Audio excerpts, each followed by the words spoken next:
انہی 40 سالوں کے دوران ایک اور اہم واقعہ پیش آیا۔ ایک دن موسیٰ علیہ السلام نے فصاحت اور بلاغت سے بھرپور خطبہ دیا۔ ایک شخص نے پوچھا، زمین پر سب سے زیادہ علم رکھنے والا شخص کون ہے؟ آپ نے جواب دیا، میں ہوں۔ اللہ تعالیٰ کو یہ انداز پسند نہ آیا، اگرچہ بات درست تھی۔ آپ اللہ کے رسول تھے، آپ کو اللہ سے گفتگو کا شرف حاصل تھا۔ آپ سے بڑا عالم اس وقت اور کون ہو سکتا تھا؟ اس کے باوجود اللہ تعالیٰ کو جواب پسند نہ آیا۔ اللہ کو تو عاجزی پسند ہے۔ چنانچہ اللہ تعالیٰ نے فرمایا، زمین پر اس وقت آپ سے بڑا عالم موجود ہے۔ موسیٰ علیہ السلام نے پوچھا، اے اللہ وہ کون ہے اور کہاں رہتا ہے؟ اللہ تعالیٰ نے فرمایا، تم اسے مجمع البحرین کے پاس مل سکو گے۔ آپ ایک مچھلی پکڑ لیں اور سفر شروع کر دیں، جہاں وہ مچھلی گم ہو جائے گی وہیں وہ عالم موجود ہوگا۔ سورۃ الکہف آیت 60 میں ہے۔ اور جب موسیٰ نے اپنے نوجوان سے کہا کہ میں تو چلتا ہی رہوں گا یہاں تک کہ 2 دریاؤں کے ملنے کی جگہ پہنچ جاؤں، یا پھر میں عرصہ دراز تک چلتا رہوں گا۔ موسیٰ علیہ السلام کے شریک سفر یوشع بن نون تھے، یہ بھی نبی تھے۔ موسیٰ علیہ السلام کے بعد بنی اسرائیل کی باغ ڈور انہوں نے ہی سنبھالی تھی۔ سورۃ الکہف آیت 61 میں ہے۔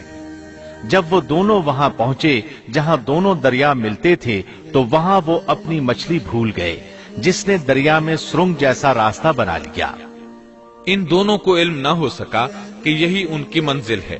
مچھلی کو انہوں نے ٹوکری میں ڈال رکھا تھا، وہ وہاں زندہ ہو گئی اور اچھل کر پانی میں چلی گئی۔ موسیٰ علیہ السلام اس وقت سوئے ہوئے تھے۔ یوشع علیہ السلام نے مچھلی کو سمندر میں جاتے اور راستہ بناتے دیکھا، لیکن موسیٰ علیہ السلام کو بتانا بھول گئے، یہاں تک کہ آرام کر کے وہاں سے پھر سفر شروع کر دیا۔ اس دن اور اس کے بعد رات سفر کر کے جب دوسرے دن موسیٰ علیہ السلام کو تھکاوٹ اور بھوک محسوس ہوئی تو یوشع علیہ السلام سے کہا کہ لاؤ بھئی ناشتہ کر لیں۔ یہ تذکرہ سورۃ الکہف آیت 62 تا 65 میں ہے۔ جب یہ دونوں وہاں سے آگے بڑھے تو موسیٰ نے اپنے نوجوان سے کہا، ہمارا ناشتہ لے آؤ، ہمیں تو اپنے اس سفر سے سخت تکلیف اٹھانا پڑی ہے۔ اس نے جواب دیا کہ کیا آپ نے دیکھا بھی، جبکہ ہم پتھر سے ٹیک لگا کر آرام کر رہے تھے وہیں میں مچھلی بھول گیا تھا۔ دراصل شیطان ہی نے مجھے بھلا دیا کہ میں آپ سے اس کا ذکر کروں۔ اس مچھلی نے انوکھے طور پر دریا میں اپنا راستہ بنا لیا تھا۔ موسیٰ نے کہا، یہی تو تھا وہ مقام جس کی تلاش میں ہم تھے۔ چنانچہ وہیں سے اپنے قدموں کے نشانات دیکھتے دیکھتے واپس چلے، اور وہاں انہوں نے ہمارے بندوں میں سے ایک بندے کو پایا۔ اسے ہم نے اپنے پاس سے خاص رحمت عطا فرما رکھی تھی، اور اسے اپنے پاس سے خاص علم عطا کر رکھا تھا۔ اکثر مفسرین اس پر متفق ہیں کہ یہ عالم اللہ کے نبی خضر علیہ السلام تھے۔ اللہ نے انہیں نبوت کا علم عطا کیا تھا۔ موسیٰ علیہ السلام نے ان سے بات چیت شروع کی۔ قرآن کریم سورۃ الکہف آیات 66 تا 70 میں ہے۔ موسیٰ نے کہا کہ میں آپ کی پیروی کروں کہ آپ مجھے وہ نیک علم سکھا دیں جو آپ کو سکھایا گیا ہے۔ اس نے کہا، آپ میرے ساتھ ہرگز صبر نہیں کر سکیں گے، اور جس چیز کی حقیقت کا آپ کو علم نہیں اس پر آپ صبر کر بھی کیسے سکتے ہیں؟ موسیٰ نے کہا، انشاءاللہ آپ مجھے صبر کرنے والا پائیں گے اور میں کسی بات میں آپ کی نافرمانی نہیں کروں گا۔ اس نے کہا، اچھا اگر آپ میرے ساتھ ہی چلنے پر اصرار کرتے ہیں تو یاد رہے کہ کسی چیز کے بارے میں مجھ سے سوال نہ کیجیے گا جب تک کہ میں خود اس کی نسبت کوئی تذکرہ نہ کروں۔ اس مقام سے موسیٰ علیہ السلام نے یوشع بن نون علیہ السلام کو واپس بھیج دیا۔ اب موسیٰ علیہ السلام کا خضر علیہ السلام کے ساتھ سفر شروع ہوا۔ سورۃ الکہف آیات 71 تا 73 میں ہے۔ پھر وہ دونوں چلے یہاں تک کہ وہ ایک کشتی میں سوار ہوئے۔ خضر نے اس کے تختے توڑ دیے۔ موسیٰ نے کہا، کیا آپ اس کو اس لیے توڑ رہے ہیں کہ کشتی والے سب ڈوب جائیں؟ یہ تو آپ نے بڑی خطرناک بات کر دی۔ خضر نے جواب دیا کہ میں نے پہلے ہی تجھ سے کہہ دیا تھا کہ آپ میرے ساتھ ہرگز صبر نہیں کر سکیں گے۔ موسیٰ نے جواب دیا کہ میری بھول پر مجھے نہ پکڑیے اور مجھے میرے کام میں تنگی میں نہ ڈالیے۔ دونوں نے سفر شروع کیا۔ راستے میں کچھ مسکین لوگوں کی ایک کشتی دیکھی، وہ محنت کرتے تھے۔ کرایہ لے کر لوگوں کو دریا پار کرایا کرتے تھے۔ انہوں نے خضر علیہ السلام کو پہچان لیا، انہیں اور موسیٰ علیہ السلام کو کشتی پر سوار کر لیا۔ سفر کے دوران خضر علیہ السلام نے لوہا پکڑا اور لگے کشتی میں سوراخ کرنے۔ کشتی کے ڈوبنے کا خطرہ پیدا ہو گیا، لوگ پانی کشتی سے باہر پھینکنے لگے، اس طرح کشتی خطرے سے نکل آئی۔ موسیٰ علیہ السلام نے اس فعل کو ناپسند فرمایا اور بولے، کیا لوگوں کو ڈبونے کا ارادہ ہے؟ خضر علیہ السلام نے جواب دیا کہ میں نے تو پہلے ہی کہہ دیا تھا کہ آپ میرے ساتھ صبر نہیں کر سکیں گے۔ موسیٰ علیہ السلام بولے، واقعی میں نے اجلت سے کام لیا۔ انہوں نے معذرت کی۔ سورۃ الکہف آیت 74 تا 76 میں ہے۔ پھر دونوں چلے یہاں تک کہ وہ ایک لڑکے کو ملے۔ خضر نے اسے مار ڈالا۔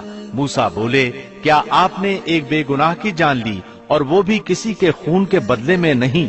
یہ تو آپ نے بڑی بیجا اور ناپسندیدہ حرکت کی۔ وہ کہنے لگے، میں نے آپ سے کہا نہیں تھا کہ آپ میرے ساتھ رہ کر ہرگز صبر نہیں کر سکیں گے؟ موسیٰ نے جواب دیا، اب اگر میں آپ سے کسی چیز کے بارے میں سوال کروں تو بے شک مجھے اپنے ساتھ نہ رکھیے گا، یقیناً آپ میری طرف سے حد عذر کو پہنچ چکے۔ ایک بار پھر سفر شروع ہوا۔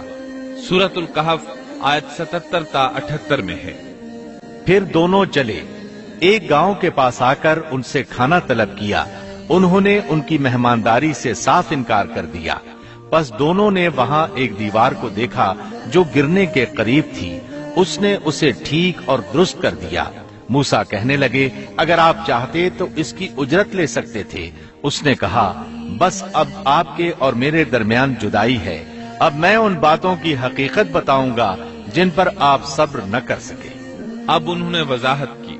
سورۃ الکہف آیت 79 میں ہے۔ کشتی تو چند مسکینوں کی تھی جو دریا میں کام کاج کرتے تھے۔ میں نے اس میں کچھ توڑ پھوڑ کرنے کا ارادہ کر لیا، کیونکہ ان کے آگے ایک بادشاہ تھا جو ہر ایک صحیح سالم کشتی کو جبراً ضبط کر لیتا تھا۔ پھر انہوں نے دوسرے واقعے کے متعلق بتایا۔ سورۃ الکہف آیت 80 اور 81 میں ہے۔ اور اس لڑکے کے ماں باپ ایماندار تھے، ہمیں خوف ہوا کہ کہیں یہ انہیں اپنی سرکشی اور کفر سے عاجز اور پریشان نہ کر دے، اس لیے ہم نے چاہا کہ انہیں ان کا پروردگار اس کے بدلے اس سے بہتر پاکیزگی والا، اس سے زیادہ پیار محبت والا بچہ عنایت فرمائے۔ تیسرے واقعے کی وضاحت سورۃ الکہف آیت 82 میں ہے۔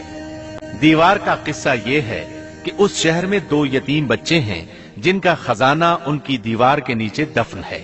ان کا باپ بہت نیک تھا، تو تیرے رب کی چاہت تھی کہ یہ دونوں یتیم اپنی جوانی کی عمر میں آ کر اپنا یہ خزانہ تیرے رب کی مہربانی اور رحمت سے نکالے۔ ان تینوں قصص اور معاملات کی وضاحت کرنے کے بعد خضر علیہ السلام ایک عظیم امر بیان کرتے ہوئے فرماتے ہیں۔ سورۃ الکہف آیت 82 میں ہے۔ میں نے اپنی رائے سے کوئی کام نہیں کیا، یہ تھی اصل حقیقت ان واقعات کی جن پر آپ صبر نہ کر سکے۔ اللہ تعالیٰ نے خضر علیہ السلام کو بعض امور غیب پر اطلاع دے دی اور وحی کے ذریعے ان پر چند غیبی معاملات ظاہر فرما دیے۔ اس طرح وہ جان گئے کہ وہ بادشاہ نئی کشتیاں غصب کر لیتا ہے، وہ بچہ بڑا ہو کر سرکش بنے گا اور دونوں بچے بڑے ہو کر اپنا خزانہ نکالیں گے۔ یہ امور علم نبوت کی وجہ سے واقع ہوئے تھے، اپنی طرف سے خضر علیہ السلام نے یہ تصرفات نہیں کیے تھے۔ یہ علم انسان کی ذات کی طرف سے نہیں ہوتا، نہ ہی ہر انسان کو یہ علم حاصل ہو سکتا ہے، یہ تو صرف انبیاء کرام کو اللہ تعالیٰ کی جانب سے حاصل ہوتا ہے، وہ جسے چاہتا ہے عطا کرتا ہے، جیسا کہ یہ علم موسیٰ علیہ السلام کو عطا نہیں فرمایا اور خضر علیہ السلام کو بتلا دیا۔